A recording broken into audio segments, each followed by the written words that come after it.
શું ઘટના બની, શું નામ છે ને ક્યાં ગામમાં ઘટના બની? નાના માચેલા વનરાજભાઈ સામે સવારમાં અમારા ઓલા ટ્રેક્ટર હાલે છે હિટાચીમાં સુજલામ સુફલામમાં એને પાણીની ટેન્કરમાં ડ્રાઈવર આડું ઊભું રાખી દીધું. એટલે ડ્રાઈવરને સમજાવ્યા છે એટલે સમજાવ્યું પછી એ કાંઈ કીધું નહીં એટલે ટ્રેક્ટર આડું લીધું નહીં. એટલે એણે શેઠને ફોન કર્યો એટલે મેં કીધું શેઠ ટ્રેક્ટર આડું ઊભું કેમ ભરેલું ટ્રેક્ટર બધા ટ્રેક્ટર શેઠ છે એક બાજુ લઈ લો એટલે એક બાજુ જોયું છે.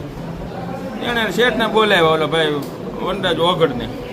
એણે એ આવીને બોલવા માંડ્યું એટલે કીધું ભાઈ બાજુ નથી. મેં સીધો સાહેબને ફોન કર્યો એટલે ન્યાય ઓલો છોકરાને અમે ઘેરે જતા એટલે પહેલાં એને ગાડીમાંથી ઘા કર્યો ફોર વ્હીલમાંથી ઘા કર્યો. મેં સાહેબને ફોન કર્યો કે આ રીતે આમ શું છે તમે મોકલો પોલીસવાળાને. ઓલા જયરાજભાઈ પોલીસ આવી અને અમારા છોકરા બાજુ ને એ બાજુ હતા એટલે કીધું બાજુ નથી ને અમે આડા ઊભા હતા ત્યાં એને ટ્રેક્ટર સીધું માથે ચડાવી દીધું.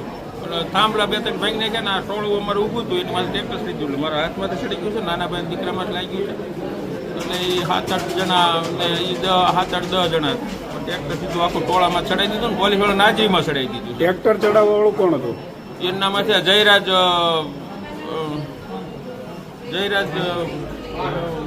ભાઈ ભાણભાઈ વાળા.